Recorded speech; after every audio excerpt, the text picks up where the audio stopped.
Picture life on a secluded farm, miles away from the rest of civilization, until one day, a stranger arrives with a proposition for you. How would you like to travel to the stars? And in your absence, your partner won't be lonely because you're about to be replaced with someone else who will be taking over your entire life. Welcome to Paperback Journeys, where today we're going to be talking about Foe by Iain Reid, which is a suspenseful drama sci-fi originally published in 2018. This book by Iain Reid is set in a near future where our main character, Junior, lives a kind of simple life with his wife Henrietta, or Hen, on their secluded farm. Junior's a man of few words who's deeply introspective. He likes routine and for life to kind of be a bit predictable. He dedicates himself to his job and to his wife, who he's very much in love with. He's very happy with things just the way that they are. And so, when this stranger arrives with this proposition, he's not exactly thrilled with the news that everything is about to change for him. Junior has been randomly selected to participate in this highly secretive and compulsory space mission. The details of the mission are quite mysterious, but all he knows is that he's been chosen by a government entity of some kind, and there's no getting out of it. He is going. However, the most disturbing part of this isn't even the mission itself or that he's going to be gone for years, but the added information that Henrietta won't be alone. The company behind the mission plans to provide a replacement for Junior, and it's this kind of like artificial intelligence that looks exactly like him, who's going to be living with his wife in his absence. So the story kind of takes place in the lead up to this mission as he's getting ready to prepare to say goodbye to the woman that he loves, whilst this mysterious stranger seems to get more and more involved in their life. Last year, I read I'm Thinking of Ending Things, which was also written by Iain Reid, and it was one of my favourite books of the year. And so for this book, I had really high hopes going in.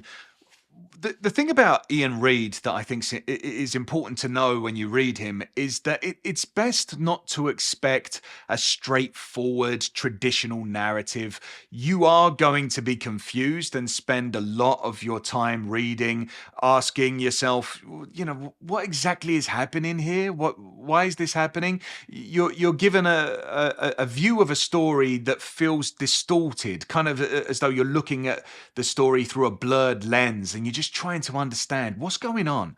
This author kind of has a knack of crafting narratives that are not only deeply introspective, but also unsettling in their kind of exploration into human nature and relationships and the unknown. Reading his books has that kind of dreamlike feeling of not being able to see the full picture and just feeling uneasy. Do you know what I mean? When you're kind of going along with the dream and all of the characters that you're imagining, but you don't really understand what's happening, and it's frustrating, and it feels as though you can't fully express yourself, and you're going like, why is no one communicating with me? What's going on? That kind of frustration that you feel.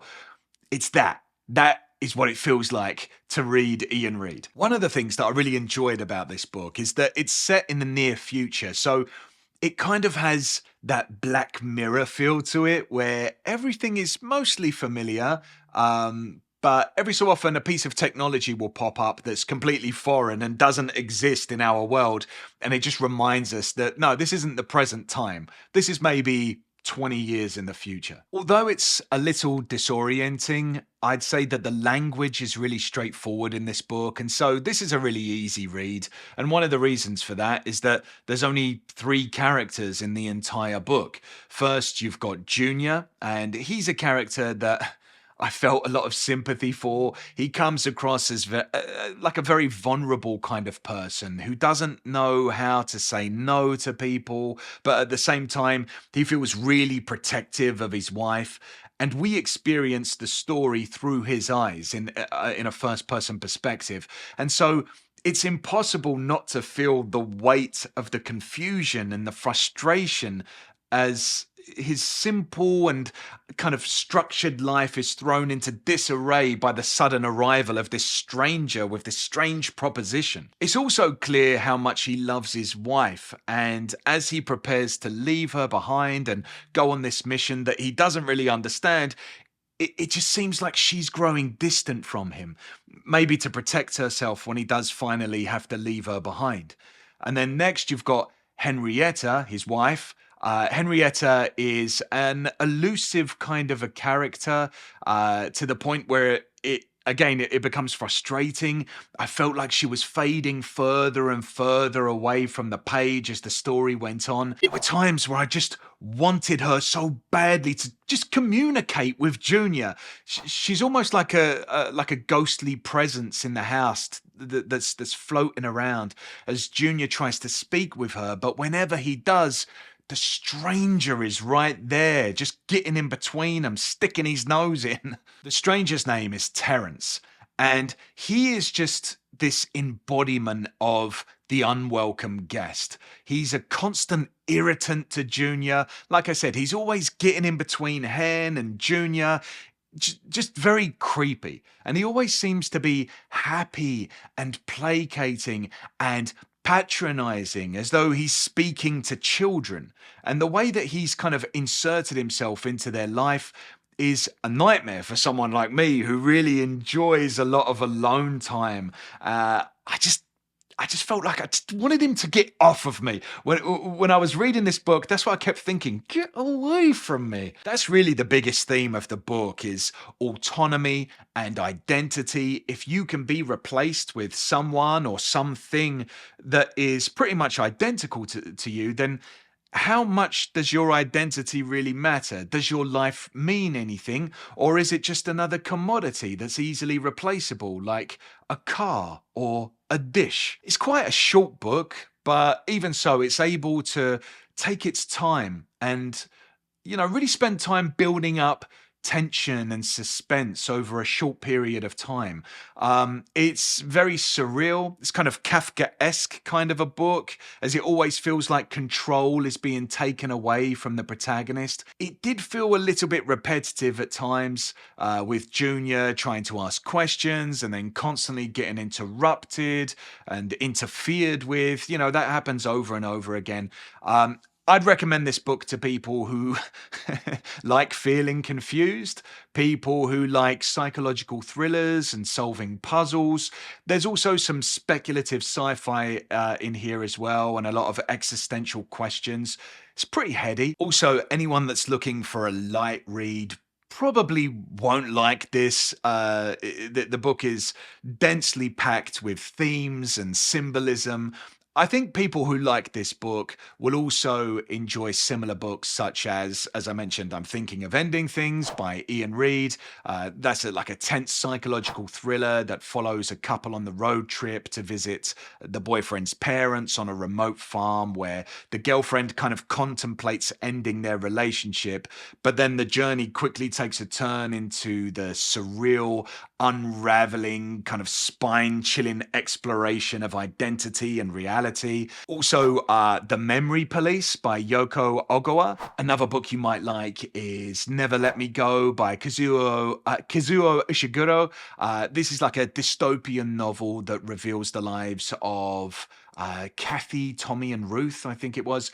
And they grow up in this kind of like idyllic English boarding school, but this boarding school has a dark secret, and very slowly we're fed information about this boarding school as the secrets are revealed over time. They learn the true purpose of their existence, and the story kind of delves into deep questions like love and friendship and what it means to be a human. All of these are mysterious, ambiguous, and haunting reads that kind of, I would say, correlate quite well with Foe. All right, so let's get into the ratings of the book. Okay, so let's start off with plot. I'm going to give the plot of Foe 2 stars, just because this isn't really a plot-driven book, as I said. Characters, I'm going to give 4 stars.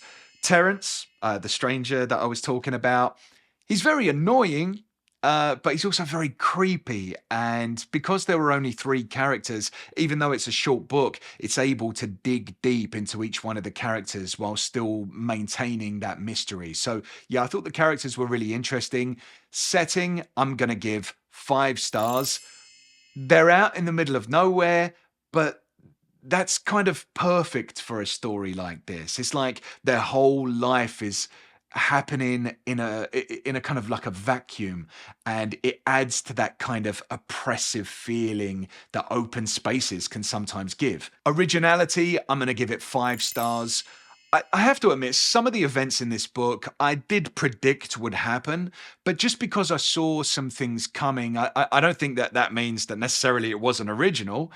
And overall, I'm going to give this book 4 stars. It was a solid read. It was short too. And I'd recommend it if you have a nice long afternoon to just sit down and read. This is perfect for that kind of thing. It's what I would describe as an autumnal read. By the way, I know I've mentioned it a couple of times that I read I'm Thinking of Ending Things by Iain Reid, and I also did a book review for that as well. So if you liked this review, you can click up here and see that review as well. Thanks so much for watching this video. I really appreciate it, and happy reading.